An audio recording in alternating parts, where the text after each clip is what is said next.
What if your psychology degree could lead to something bigger than just a job, something with purpose, impact, and leadership? Today we're joined by Frances Choi, someone who's turned that idea into reality. She began as a double major in business and psychology at Wilfrid Laurier University, launched her career in HR, and eventually became Director of Leader Development at Envision Canada, a nonprofit focused on equipping emerging leaders. She now works as Director at McLean Company, helping organizations grow through evidence-based strategies rooted in psychology and leadership. But this episode is more than a career timeline. Frances shares the kind of insights every psych student and early career professional needs to hear, especially if you're figuring things out. What do you think is the biggest mistake early professionals make in starting their careers? How would you recommend that students sort of build those traits to become better leaders? I think you have an everyday opportunity. What advice do you have for students who are seeking mentorship? What would be your advice for finding that sense of joy for students? The relationship between money and happiness.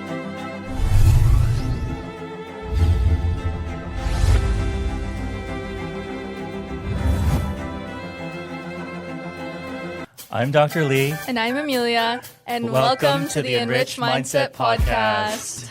Today we have Frances Choi with us. Welcome, Frances. Thank you. It is so great to be here. It's awesome to have you here. We like to start these podcasts with a bit of a dad joke. So you ready for this? I'm ready. Okay. Why did the HR manager bring a ladder to work? Why? To bring new heights in employee engagement. Okay. All right, I got one here. Why did the employee keep a clock under his desk? To keep track of time. Oh, that's kind of close. He wanted to work overtime. Okay. Anyways, thank you so much for being on our podcast, and we look forward to hearing all about your journey. Can you walk us through who are you? What work do you do? Sure. Spill it. Okay. Well, my name is Frances Choi, and I currently find myself as a Member Services Director working for McLean Company, which is the fastest growing global HR research and enablement firm. That's got 6 locations, but I'm based in Toronto, Ontario, Canada. Awesome. Amazing. Frances, I know you. I've known you for several years. Haven't actually seen you in a few years. Yes, a long time. But we go back to university days, right? We do. Yeah. And I was living with Vivian and a bunch of other people, and she went to Laurier. Yep. And she was like a mentor of yours, I think. I think, yes, Yeah. she was for a season. And I remember her bringing you over and like, who is this like loud person in the kitchen? That's what I literally thought. But I think we really connected, and it was amazing to know that you were a psychology major at Laurier. I went to Waterloo. Yeah. So maybe you can tell our audience what inspired you to study psychology, and also I think you minored in business, right? I did. So can you tell us about that? Yes. So actually, I only applied to Laurier. I was really drawn to 2 things. Their intimate campus environment, so as compared to U of T or McMaster or even Queen's at the time. But what really drew me to the psychology program was knowing that there was a co-op associated with it. So those 2 things were absolutely critical for my decision making. And then, yes, John, I just wanted to say I knew John before he was Dr. Lee, when he was a poor student driving a red Sunfire. Needed to put that in there. Oh my God. Okay. Are we going to cut that? No, we gotta keep it in. Oh, my Sunfire, yes. Yes. Yeah. Who could forget?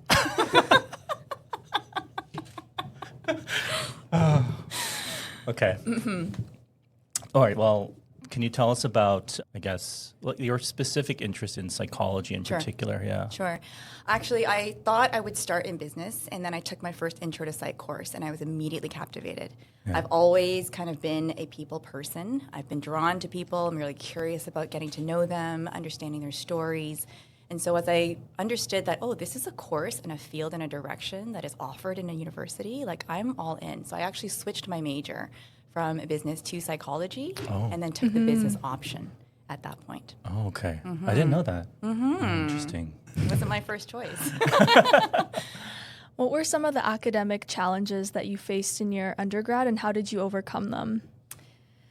Yeah, I was thinking about this question. I realized as I was reflecting, I was an okay student. I made the Dean's Honor Roll, and studies were okay. It wasn't a passion of mine, so it wasn't an academic challenge per se. I think for me, the challenge was when you're given so much freedom, all of a sudden, like you're moving out of your parents' home for the first time. You're living independently in a whole new environment. You can make your own choices. It was that sense of distraction, and not having a very clearly prescribed path. So I grew up in an immigrant household. My parents, ran businesses for a living, multiple different kinds of businesses, and they weren't the type of parents that prescribed a career path for me. And that might be unique because I know some of my peers, it isn't the same case where their parents clearly had an idea of what they should do. That wasn't the case for me. And so I would say the challenge was not having a sense of direction and then fully immersing myself in this new environment to really have fun and discover the university life. And so I remember the few moments where the doubt would creep in, what am I doing? Am I on the right path? Am I on the right track even? So those I would say would be more challenging than the actual academic rigor of the program that I was in, if that makes sense. Yeah. You mentioned co-op as being one of the motivators for you to go to Laurier. Can you tell us about Laurier in general? What it was like when you were a student and the co-op program? Oh my goodness, it's taking me back. And it's evolved and grown so much since I was a student there. But I remember even starting from Frosh Week, getting an understanding of who you're going to room with on the same floor and, meeting your professors for the first time and exploring the large campus, right, from a high school environment to a university campus. But the co-op program and what drew me to Laurier in the first place was this idea of taking and translating what you're learning in the classroom from a theoretical perspective and then having a path to actually practically live it out in the real world. So by the time my second year came around, I had an opportunity to explore human resources. And to me, that was the perfect blend of merging psychology, the way people think and behave, to also understanding how does that happen in the business context. And so I remember I had very polar opposite co-op experiences. Okay, the first one was this humongous company, Ontario Power Generation, where I was one, I think, of 700 HR professionals working in that organization. It was right downtown, and I was hired as a diversity program specialist. This is 2001. Wow. Okay. When diversity is still new, know, and it's evolved obviously to now, 2025. But back then, 2001, I was hired as diversity program specialist. And everything from what I woke up to wear was a significant kind of learning experience to how I showed up in the workplace, observing my colleagues, getting my first Outlook account, having my first meeting. It was just all so fresh and new, and I absolutely loved it. I felt very well supported at Ontario Power Generation. I got so many opportunities to go to HR conferences, for example, work on specific projects. But an interesting thing that happened recently was my very first boss, her name's Kim Taylor, from my co-op term, my very first co-op term in 2001. I lost touch, obviously after that co-op term, but just recently this past year, I reconnected with her for the first time in 20 years. I tracked her down. She's not on LinkedIn anymore. She's retired. But I recently reconnected and was able to share with her the impact that she had on me from that first co-op term. So that was amazing. One. And your other one? Inspiring. Yes. And then the second one, oh my gosh, what a contrast. Okay, can't wait. It was a scrappy startup, okay? It was a securities software company based in Kitchener, Ontario. And it was a very, very small team. So the HR manager, she hires me as a co-op student, and then she transitions out of the organization. So now all of a sudden I find myself being the sole HR person in this very small, like I said, very scrappy kind of environment where everybody knew everybody. All of a sudden, I had huge amounts of responsibility. I was helping out in HR, in finance, and operations. And then they had some questionable team building opportunities as well. So just really exposed to a whole new, different kind of dynamic when it came to that co-op term. Oh. Can you tell us about your career path after graduating from an undergrad in psychology? Yes. So after graduating university, I remember this very vividly, actually. My parents drove me to Yonge and St. Clair, and I was interviewing at a recruitment agency for an entry-level HR position. And so they're waiting for me outside this building, Midtown, and I go in and I'm fully expecting that I'm applying for an HR entry role at FM, which is kind of a chocolate company. And by the end of our interview, the recruiter actually turned to me and said, we actually have 2 internal positions. Would you consider coming on board to be either an executive assistant to our president or a team coordinator? So I ended up joining a recruitment agency, which I knew nothing about, didn't even know what recruitment was, let alone that it was a function of HR. But it really gave me and exposed me to a lot of senior level C-suite professionals. It exposed me to the business of recruitment. And 6 months in, I ended up seeing an opportunity that was a need in the business and ended up pitching a new role for myself as business manager, where I was now overseeing a team of 7 associates. And we were able to streamline operations. We were the go-to people, end-to-end kind of recruitment sales cycle, things like that to help support the business. And so it was a really great first experience. By the end of my 3rd year, not only was I leading a team, but I was awarded the Employee of the Year award, which is the first time a non-sales consultant role was awarded. So it was a very, very meaningful, but also a growing experience. Amazing. Then I took a bit of a pivot, a huge pivot, I would say. At the age of 27, I was still living at home at that time, and I decided to pursue a personal passion of mine. So right around that same time of starting in my first job out of university, I would say my personal faith was also growing. So I ended up quitting my job and taking a position full-time to work at my local church.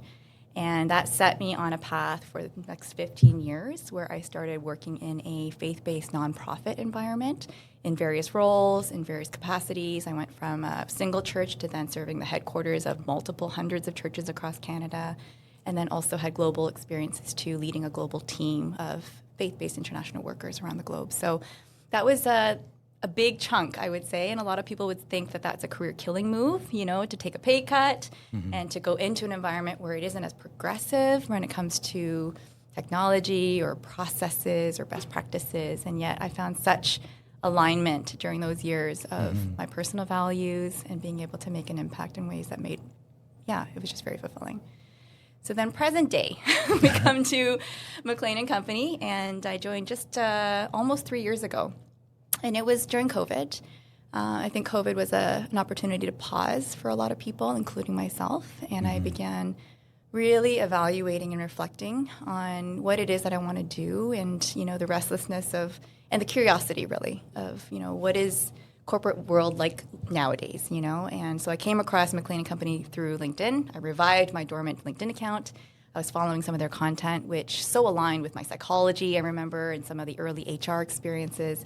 And I ended up applying, and here we are today, where I feel like the convergence of all these nonprofit years, HR background, and now being able to service my clients and align the right HR solutions for their benefit and serving them is, I think, the perfect blend and extension of who I am. Yeah, that's like quite an amazing journey. Like such a contrast, right? Such a contrast, yeah. Going back to your co-op experiences, did those experiences help you, I guess, in your future? Like, what impact did that have on your career development?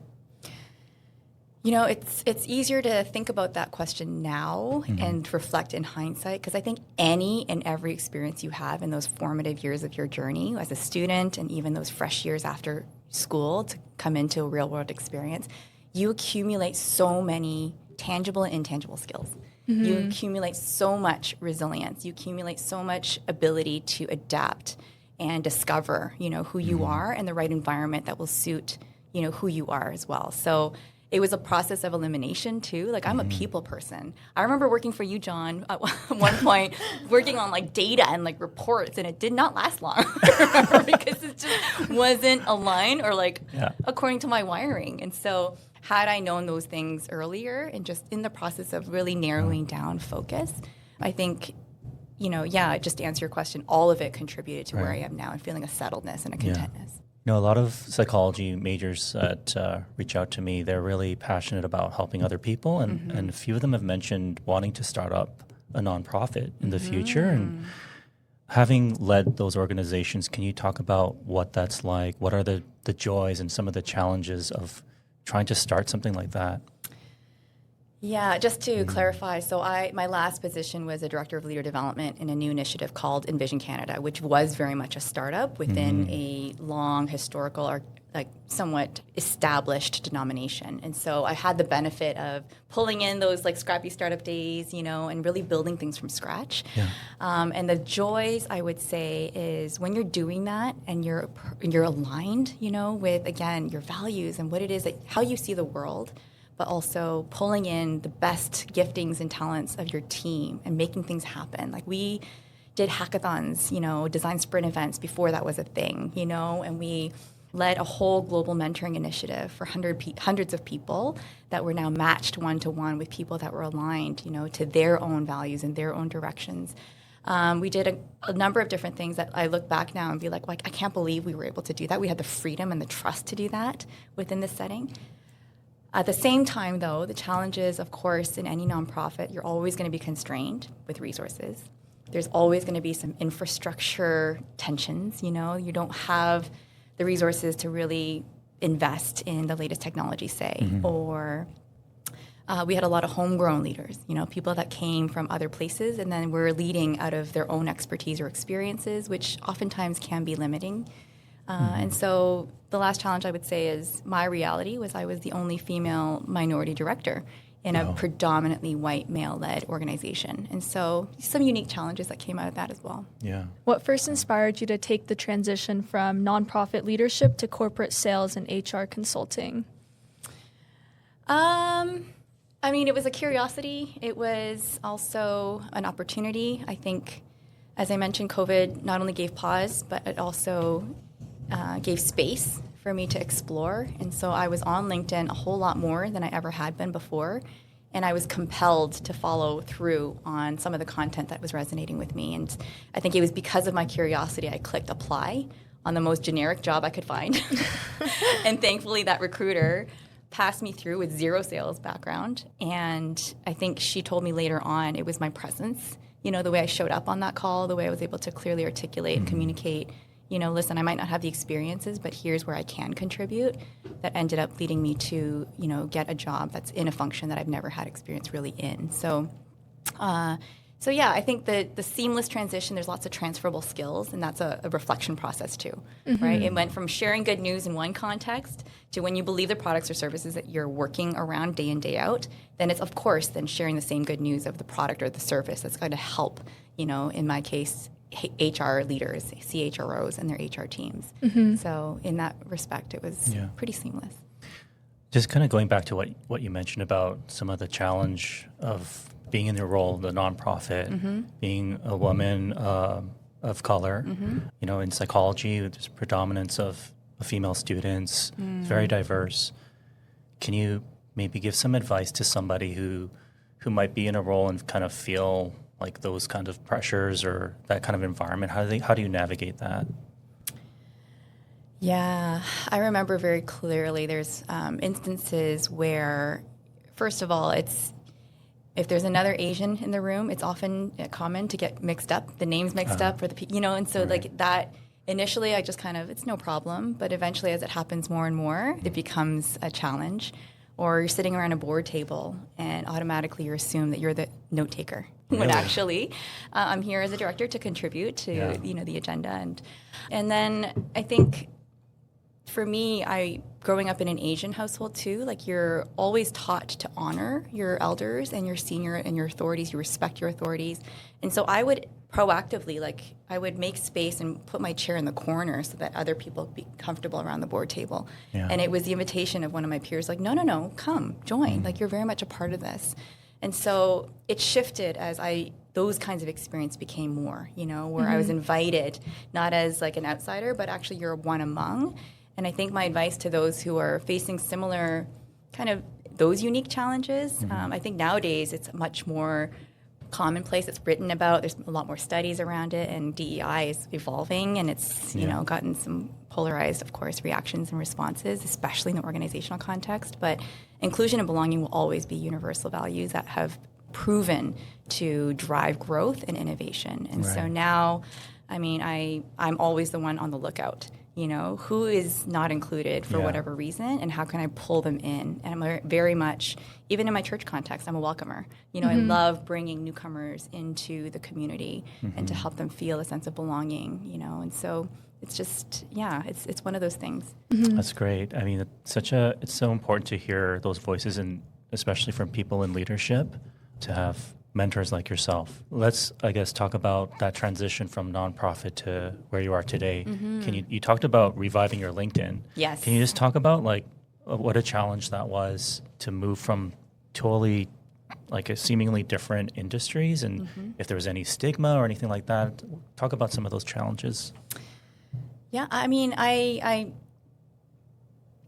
recently did a predictive index, which is one of those personality assessments. I don't know if you are familiar with it. It's from an organizational kind of context, but it helps you understand, similar to other personality assessments, like who you are and how you show up. And I recently did it, and I show up as a promoter. So to answer your question, it wasn't a huge leap, for me to craft and build out my LinkedIn presence. Yeah. I didn't understand fully like what it meant to build a brand. I'm still learning. But brand is essentially like what people's experiences of you are. Like, what are they saying about you even when you're not in the room? And I think your LinkedIn, from what I have been taught, is kind of like your storefront. It's the first opportunity that people have to assess who you are.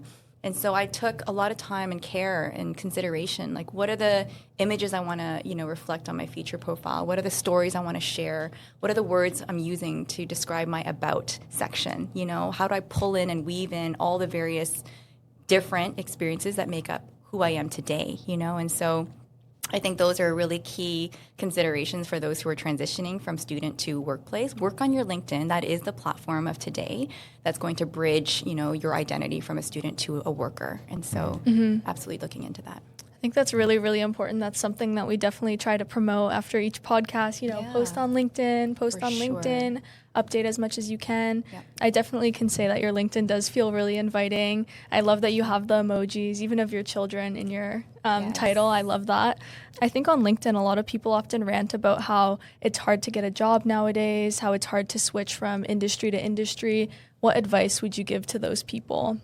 First of all, I can empathize. I understand that the market and also, the opportunities might seem and be perceived as limited. But I want to just encourage and say, don't disqualify yourself. Expand sort of the mindset that you have when you're approaching your job search and pull in as many of your unique experiences. I went through an exercise where I pulled in all the different assessments I'd ever done.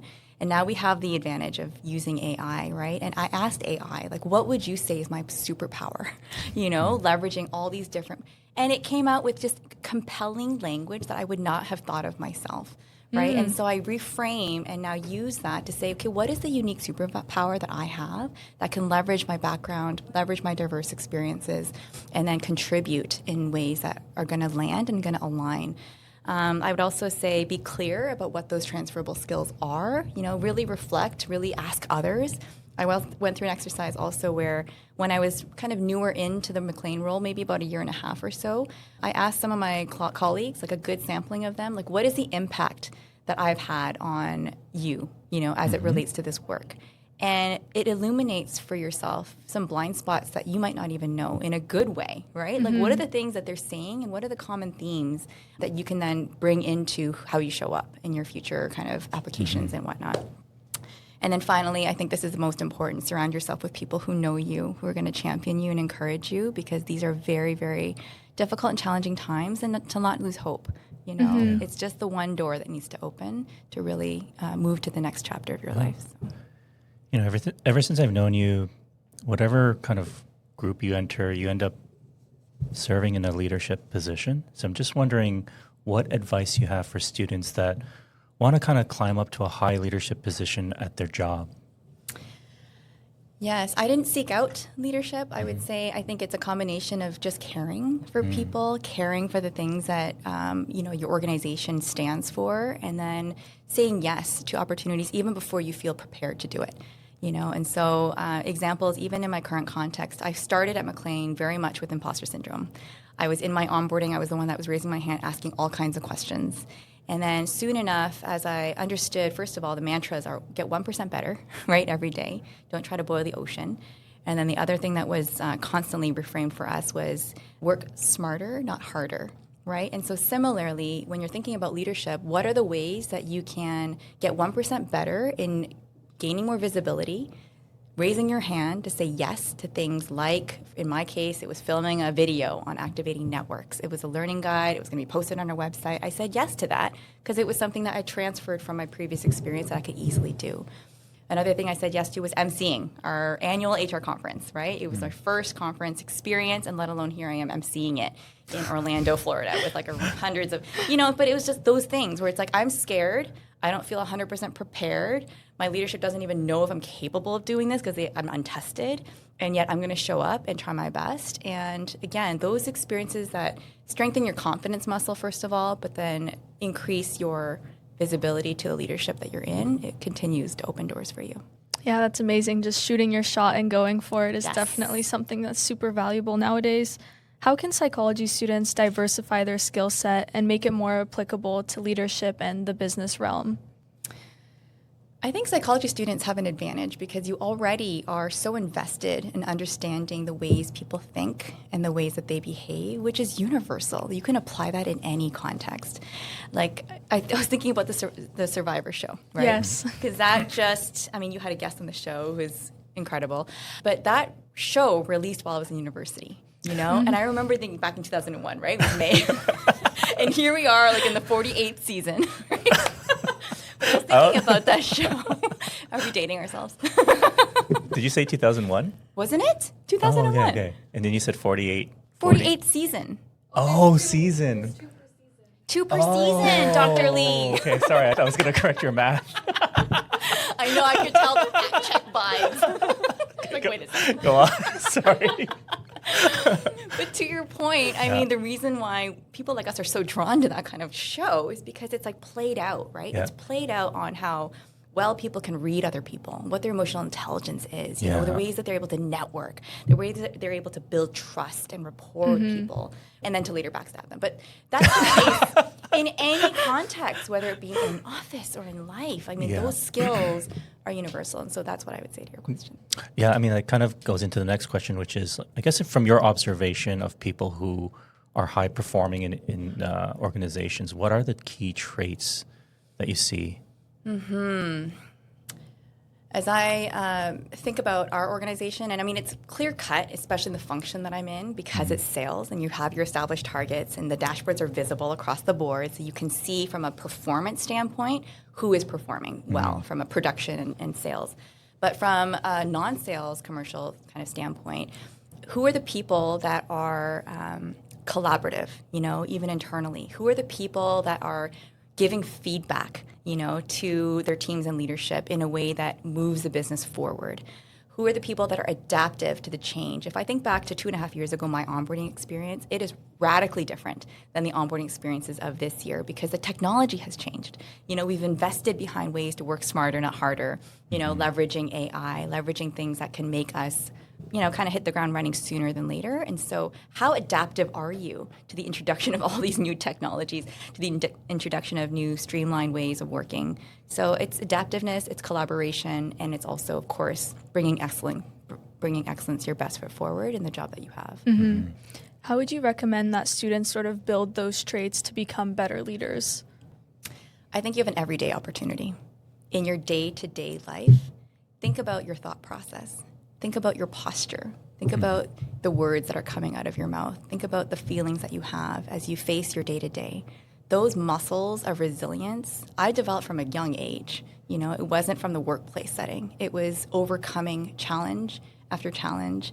And as an adult now, reflecting back and trying to instill as early as possible in my own 2 kids, you know, like what is the environment that you're in and how are you going to respond, you know, and coaching them through that. And so yes, there's opportunities professionally, and I think there's assessments that you can do to discover who you are, but there's day-to-day opportunities too.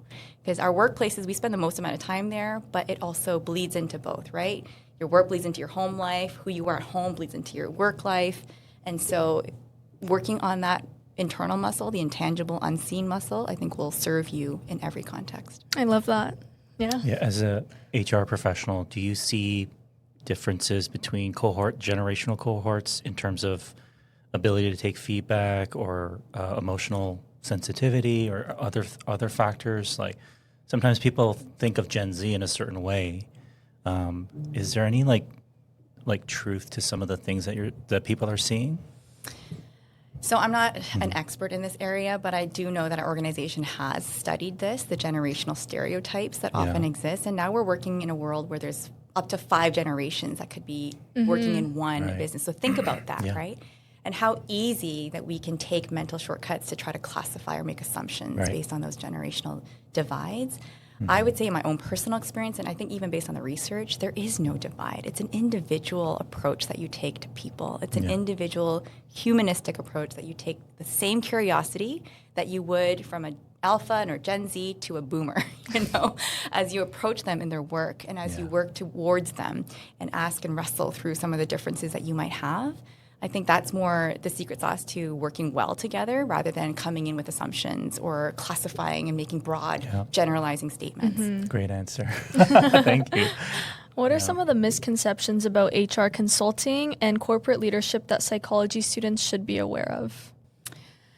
I think right now the world of HR and the landscape of HR is constantly evolving. So whereas in the business world, HR was typically seen as very tactical and very administrative as a function, we're now seeing a huge pendulum swing to say, no, HR is needed at the decision-making table. It's a very strategic function as we think about the workforce, the well-being of the workforce, the engagement of the workforce, and so many of the things external and internal to organizations we know are impacting that level of engagement and how employees show up. And so HR is now seen as that strategic kind of partner to help drive the business forward from a talent workforce perspective. The other thing I would say is emotions and the role of emotions at work. And so our organization has also done some research around this. And again, I'm not an expert. The only angle I would say is emotions are important.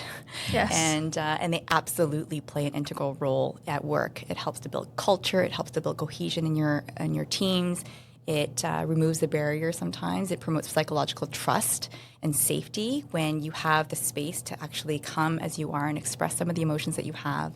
And then the last thing I'll say is just creating those environments where safety is there, it does drive innovation. And so some of the misconceptions are that if we're too kumbaya with one another or if we're too all about the person, it doesn't have anything to do with the work. I think it's further from the truth. I think everything that's impacting you as a person is going to have an impact on the way that you're able to do your job and the excellence in which you're able to show up. And so it's not disparate, it's actually integrated. Perfect, thank you. Why don't we take a little break from the questions now? We can play a little game. Okay. Yeah, this game is called Red Flag or Green Flag, HR Edition. So I'm going to hand these to you. I want to preface, but I'm not an expert in this. It's just a game. Okay. All right, so here we go. Is it a red flag or green flag if your employer asks, what are your thoughts on work-life balance? Green flag, okay. Yay. Absolutely. Work-life balance is important. And that's actually part of what I evaluate every single day now, Yeah. And so it's, yes, green flag. It's really interesting because, I listen to some people on YouTube and they actually say if an employee asks this question, it's a red flag and they've lost the job right away. Have you ever heard that? I think that's a sign of maybe an unhealthy workplace. Right, okay. Yeah. Right. It should be a red flag from the employee perspective at that point. How about this? The applicant asks, what can I do to get promoted and that's the question when they ask, during the job interview. Is it the first interview? Yes, it's the first interview. Is that a red flag or a green flag? Can I read both? Okay. Yeah. We need a yellow flag. We do. Because on the one hand, depending on assuming that the interview is going well, right, and they have the skills and qualifications for the job, I think it demonstrates hunger. Yeah. I've read Lencioni's book on what makes an ideal team player. There's 3 characteristics: humble, hungry, and smart.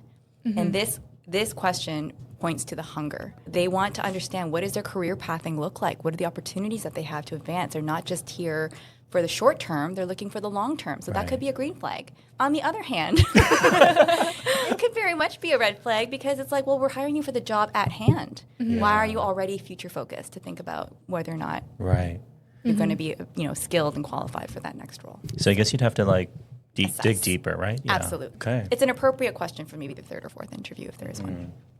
How about this one? The employer monitors and checks all emails, work product, and tasks during the initial work period.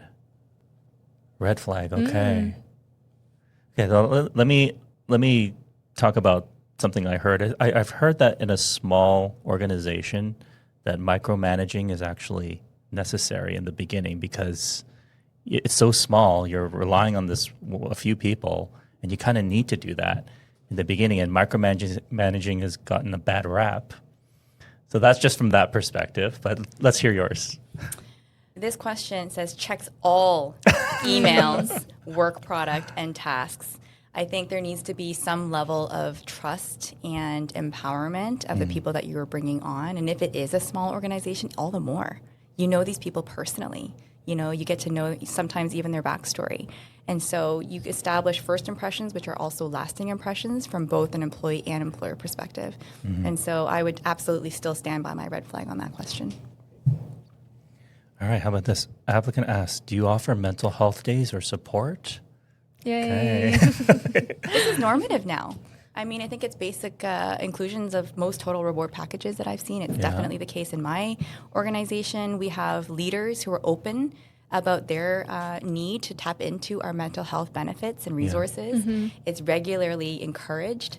And if your organization isn't doing that, then again, it's a sign maybe that it's not as healthy as it could be.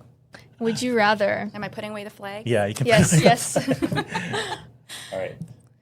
Okay, would you rather promote someone who's highly productive or someone who's extremely loyal? Ooh.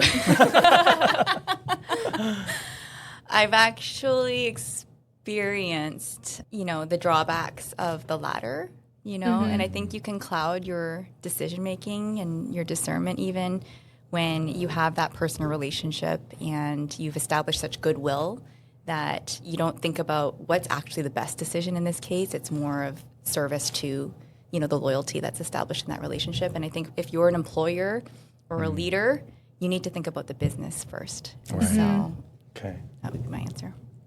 Okay, would you rather hire someone with a proven track record but has a rough personality or someone that has potential and a pleasant personality? Nothing against rough personalities. But just the way I am and the way I show up, I think there's potential when you're working with people that are teachable, and typically teachable people show up as more pleasant and open and receptive than those who aren't. So what is the potential there? Would you rather manage a team that always supports your ideas or a team that constantly challenges and critiques them? Wholeheartedly the latter. Wholeheartedly. Absolutely. You're not the most brilliant person in the room sometimes, and so to lean on your team and leverage their expertise and be open to that. I'm constantly asking for feedback. I'm not in a leadership position, but I'm constantly asking for feedback, and I'm definitely in a place where I can influence the outcomes of certain decisions. And so, yes, you need that open space. It goes back to the psychological safety. Do you sometimes feel, though, that leaders sometimes need that kind of sense of positive support, even if you're not in total agreement, just to kind of buoy them to... I mean, again, the choice of words always. If it had sometimes, then of course, as a leader, it's a vulnerable position. And of course you need the buy-in of your team, right. And you need to accelerate progress and you need that momentum. Super important. But always. Your question was always. So it's interesting because I think sometimes when you're not in a position of leadership, it's so easy to critique the leaders until you've become the leader and you realize how hard it is. And then sometimes it really is important to have that support. But I've realized that too. Like when I wasn't a leader, it was just really easy for me to be really critical. And then you just kind of realize like what leaders actually go through. So it's real eye-opening. Yeah. I think that's it. Oh, wait. Oh, here we go. Would you rather get a raise or take 2 weeks of unpaid vacation time? Get a raise. I was in nonprofit for too long. Well, it's such an interesting question because, we're really interested in financial psychology here. And, there's some studies that show that it's mentally healthier for you to take time off. But if you tell someone the research supports this and you offer them more money, they usually will take more money. It's just an interesting thought experiment, but the reason why I answered the way I did is because we do have a generous vacation. So it's not like, you know what I mean? It's not like that is the more compelling offer, but yes, absolutely. Right. Taking time to unplug. All right, we can move on to our questions, but thanks for playing. It's fun. Yeah. So AI is making the news lately, especially in psychology. There's recently a study that showed empirically that AI chatbot can be as effective as a real therapist. So it's really changing the landscape of our profession.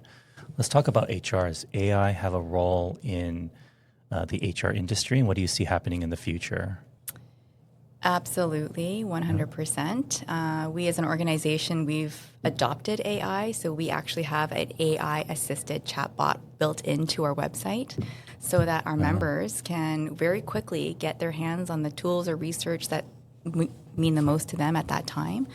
I think AI is a function in HR. We've already seen it augment so many different processes, even from the candidate application to policy development and things like that, where they're saving tons of time. Of course, there's always going to be risks and always going to be cautions, but I think the function of HR predominantly is still going to be human-centered. We absolutely still need that human aspect of bringing in empathy in the workplace, bringing in accountability, performance, things like that. I don't think that we're ready yet for AI to completely replace HR as a function. What are your thoughts on if someone uses ChatGPT to write a cover letter? I think leaning on things like that from a drafting standpoint, I've seen AI leveraged where you basically even take the job description and your resume and try to align, what are the things that are going to bring your resume to the forefront. I think there needs to be a combined human effort of editing, so that it isn't some generic, because nowadays you can actually tell, when something is purely written using AI and what human aspects have been contributing to that document as well. So I'm neutral. I think you should embrace AI for what it can do, but at the same time, don't let it do the whole thing. You absolutely need to be involved. How can you tell? So there's specific things from a formatting standpoint. The dashes, first of all. So AI always spits out longer dashes. The M dashes. Yes. And then from a language perspective, I think AI tends to embellish or use language that just ties the bow so nicely at the end of every sentence, And I think there's, AI obviously doesn't know your background, your story, your unique value proposition. But yeah, I think if you're not using it, you're missing out. Right. On the employer side, is there a role for AI in terms of trying to predict who would be a good fit? That would be a good question for the analysts on our team. I actually did a survey, a scan, I should say, of the analysts. Their bios are published on our website, and I was curious about how many of them actually came from a psychology background, and a good percentage of them actually come with an industrial and organizational psychology background at a master's or PhD level. And so these are the people that are consulting then with our members. But to answer your question, I think it's a technical TA, like talent acquisition question, that I don't think I have the answer to. Okay. So moving on to some networking and career development questions. If you were starting your career today, what would you do differently? So I look back at my journey and I actually feel a lot of gratitude for the different opportunities and the choices that I've made. I think, as we mentioned, there's been a lot of alignment from a personal value standpoint. But if I were to do something differently, I think I would take more proactive steps to build relationships and understand people's unique career paths a lot more. I think having that painted picture of what's possible is very compelling. And I didn't take those steps. I was very much go with the flow. And so this is what I'm advising my kids to do eventually. It's not just these predefined roles anymore. Career paths are definitely not linear. It really is, what have you been exposed to? Who do you know? What are they doing? And then trying to figure out, okay, well, what interests you? What aligns with your passions? I mentioned personality assessments already, but I think doing those even earlier on would be a huge win. I didn't do that until I actually started maybe in my late 30s, in one of my positions. And so leaning into that, because assessments are there for a reason. It's not going to obviously box you in, and you got to take stuff with a grain of salt. But understanding yourself, I think, comes into more social awareness as well. What are the environments where you're going to thrive? Where are the environments that, or the manager dynamics even, the team dynamics. So leaning into those things, and then the superpower trick. How do you articulate superpower? Are there specific assessment tools you recommend for people to try out on the internet, or? I think there's some free ones. The ones I have done, and I don't know if they're recommended necessarily, but the ones that have helped me are the 16 personalities, which is kind of a Myers-Briggs approach, the Enneagram, You know, I've done the DISC profile, I've done the Grip Berkman, I've done the PI recently, so I'm a little bit of an assessment junkie. Yeah, I guess the more the better. I guess. I think so, because you get that well-rounded perspective, Yeah. right? And you definitely do glean certain things from every assessment, saying, "Oh my gosh, it's reading me." I mean, we all did, on our team. We all did the MBTI, Okay. 16 personalities, and it was really interesting. We posted about it on on nice. Our TikTok. blog as well. But I found it really helpful. For me, it helped me actually accept parts of myself that I was very self-critical of, and also try and understand how to approach different team members in terms of what they value. So, Yes. yeah, I mean, it's not the be-all and end-all, but I think it's a good tool. Yeah, for sure. One of the ways it helped me was, how do you show up in times of stress? Okay. You know, and so when you understand that, and when you understand, first of all, recognizing that you are in stress and that you do show up very, very differently, and that is a very kind of vulnerable but very contentious space, then you can kind of coach yourself and lean into, you know, asking the vulnerable questions of like, what are you seeing in me that isn't quite aligning with how I normally am, Right. you know, and having those conversations. Yeah. I guess, what do you think is the biggest mistake early professionals have or make in starting their careers? I think narrowing their focus too early would be one. You know, you're just starting, and so really have a very open perspective. I see lots of variability. Even engineers are going into engineering sales or engineering tech, you know, for example. Another thing would be approaching your job or your career as just a job, you know, and I think that mentality of like, pursue things that you're actually interested in, you know, pursue things that you actually find fascinating, whether it's a brand or a product or a service, and then you'll find a role in there, you know. Don't underestimate the importance of building relationships in your network. Right. Yeah. How can shy students develop strong networking and communication skills early on in their careers? Yes, believe it or not, I was very much a shy student. I don't believe that. I don't believe that, yeah. Really? I remember joining Laurier's student union, and I think it was like kind of an HR personnel type student union, and there was a gathering, and it was my job to present something, but I had not yet prepared.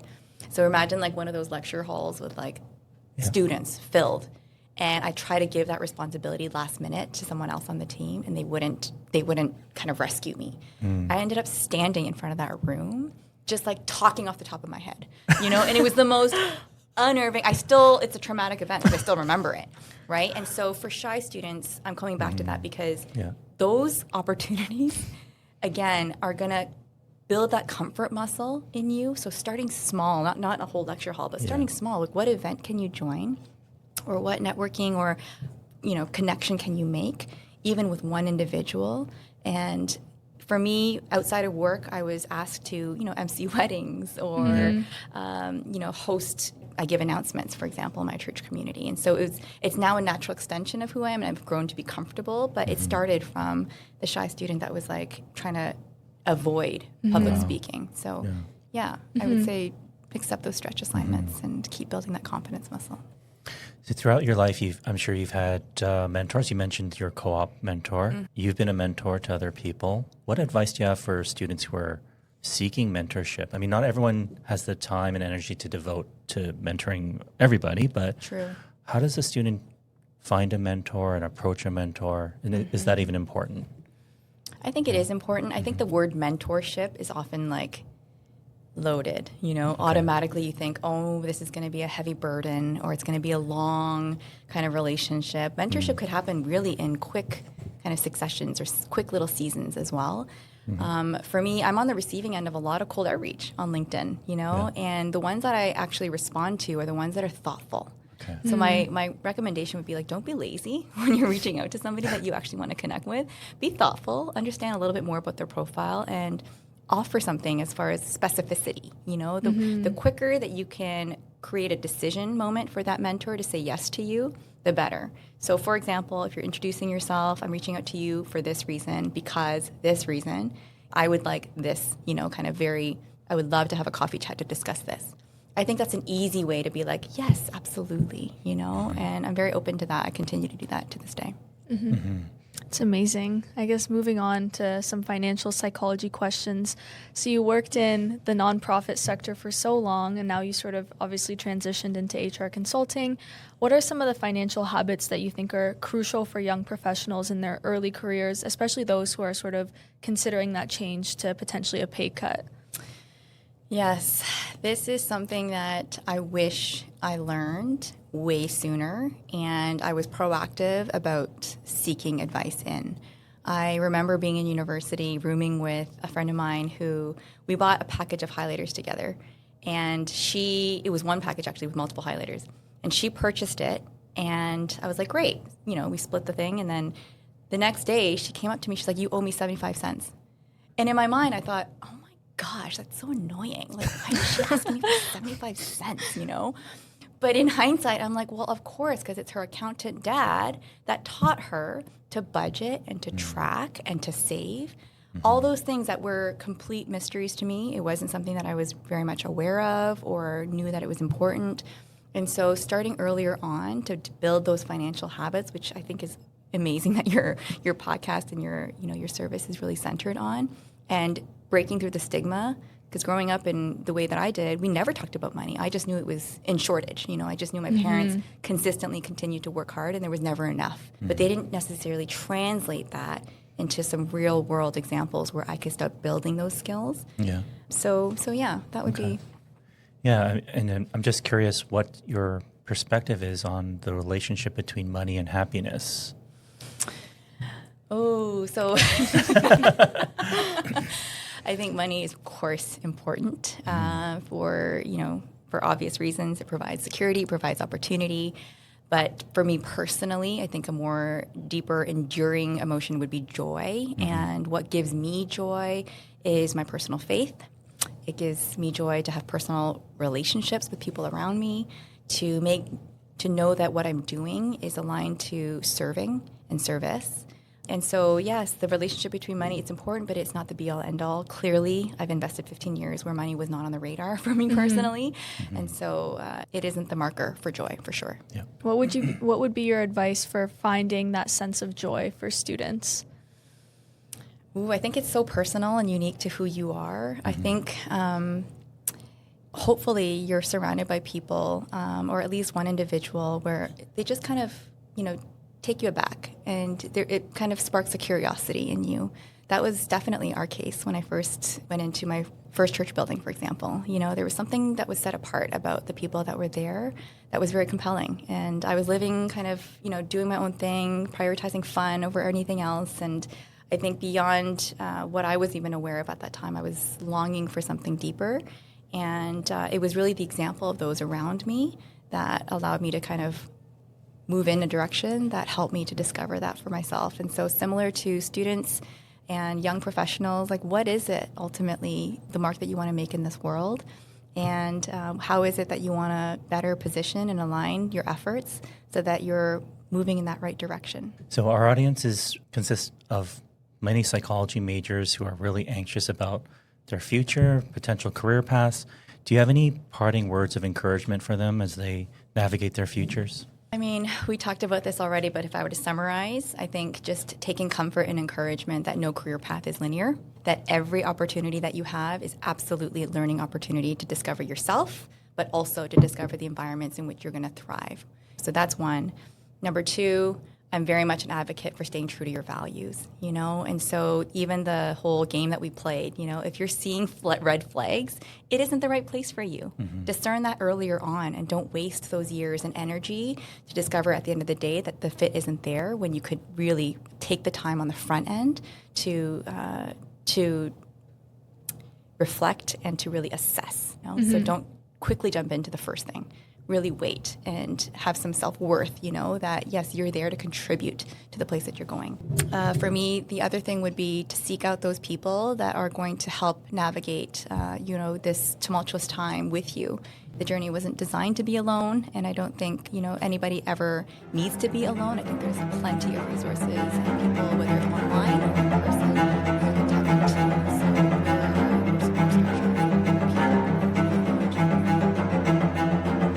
Thank you so much for all of your insights. Frances, this was an amazing discussion. We really appreciate all of your insights. So thank you so much for joining us. Oh, it was a pleasure to be here. Thank you. Thank you. And to our audience, we'll see you next time on the Enriched Mindset Podcast.